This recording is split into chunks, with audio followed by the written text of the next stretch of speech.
Hey everybody, this is Greg with Medical Muscle, and in this video I'm going to talk about how I got into the best shape that I've been in a long time while in medical school. What? Okay, so I'm going to show you guys a clip. I think it's kind of embarrassing.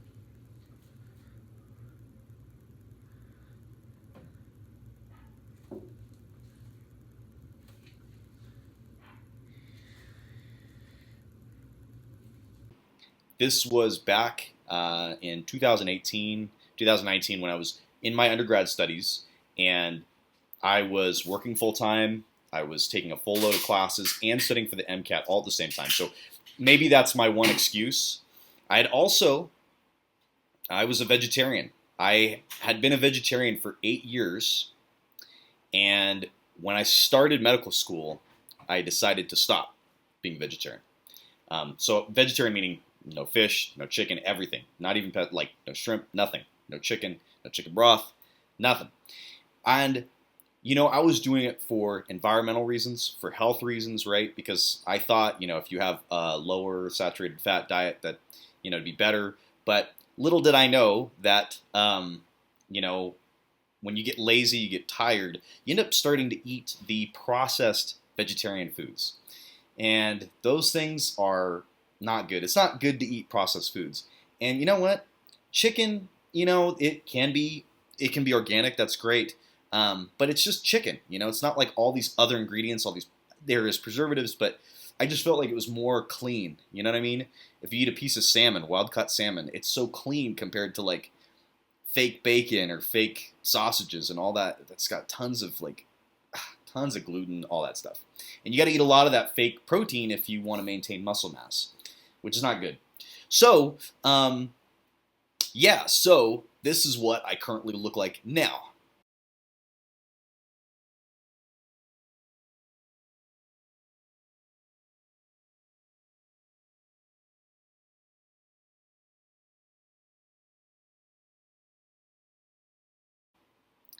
As you can see, I have abs, and that was the biggest driver when I started medical school. I wanted to look a certain way in residency, for like narcissistic reasons, because I knew from the MCAT that people in the back of their mind, they will treat you differently if you carry more weight, and if you're leaner, people treat you differently. It's subconscious. They liken it to racism. It's a subconscious kind of decision that people make. It's something you can't always help. People just automatically, when they see someone who's overweight, who kind of looks scraggly like I did in the first video, you'd expect that I was lazier. Whereas in the second one, you're going to think, oh yeah, he's working really hard. He's a hard worker. I don't think that was the case. I felt like I was working very hard at that point, but it just didn't show. So that was one thing, kind of for reasons that I want to present myself as, someone who, takes care of their body and, pushes everything and can work really hard. The other part too was that medical school teaches you a lot about health. It teaches you a lot about diet, the downsides of being overweight, downsides of eating too many carbohydrates, having a bad lipid profile, high blood pressure, all that. And I was very conscious, and I did not want those issues to afflict me. I have family members who have had diabetes and have died from diabetes, and I really I don't want to go down that road. So I just try to stay as lean as I can now, and I've found that staying lean requires two things, obviously. You need to exercise.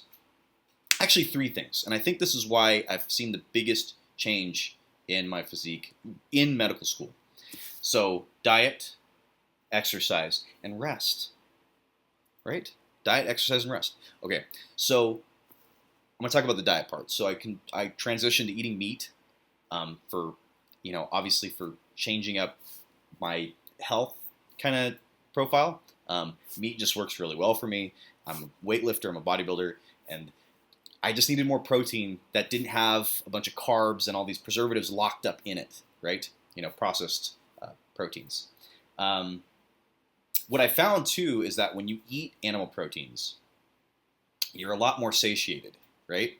Because there's no carbs in it.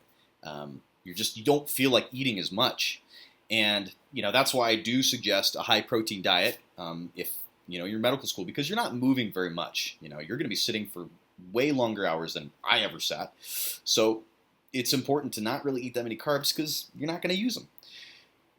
So high protein, obviously lean. I try to stay with chicken and fish. Occasionally I do beef. And what's nice in Grenada is that the meat is very good. And what's cool is a lot of it's local. You can get local beef, you can get local chicken, you can get local goat. And the cool thing is they're a lot healthier, because the animals, it's a little sad, the animals are tied to a tree with a rope, but they're not crammed into a small enclosure with all of the others. They're not like walking around in their own feces like a lot of the farms that I've seen in like Northern California area. Sometimes it was just disgusting. They're eating primarily grass, which animals should eat. But, in the U.S., they're fed grain and everything else, soybean, to make them really big. These animals are pretty lean, and they're relatively healthy. They're out. Sometimes they're not noosed up. Sometimes they just get to walk around on the street. So I think if you are going to eat meat, Grenada is a great place to go. Fresh fish. It's caught by one person. It's not allowed. Sometimes the fisherman who's going and getting it, which is awesome. Okay, so there's the diet aspect. I would do a lot of salads. Greeks across the street from school had great salads. They had good chicken in there, bunch of different vegetables. Then obviously you're gonna put in some a little bit of sauce on it that might be mayo, but if you do that in just little amounts, it makes it taste a lot better. And in reality, the amount of calories that you're consuming and carbohydrates you're consuming is way less. So the way I went through my diet in Grenada was I would eat either two things. I would do oatmeal mixed with protein powder, just quick oats mixed with protein powder, because it was fast. You're kind of in a hurry to get things done and get to school. I would mix cinnamon, chocolate powder, like sugar-free chocolate powder, like baking chocolate powder, just to make it more flavorful, and then some nutmeg. And I would do that, or I would make a protein shake, and I would do a juice. I enjoy juice. I know that people say, yes, you need the fiber. You do. You're right. You do need fiber. But I was eating 2 salads every day. I was eating a lot of vegetables. So having juice in the morning was just a nice thing that I like to do. So I would do ginger, turmeric, beet, and carrot, sometimes celery, and I would get fresh stuff from local farmers for the most part, because the school campus has a great farmers market thing. So I did that. Then for lunch, I would go to this guy named George, who's on the top of the hill on campus. He's got great food. It is like the healthiest bodybuilding style food, period. I get this chicken, maybe a little bit of beef. He does this great tuna. You can't eat tuna all the time, but his tuna is so good. It's not dry.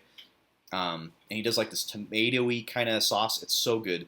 Then I would add maybe like some beans, or maybe mix that with a little bit of brown rice that he had.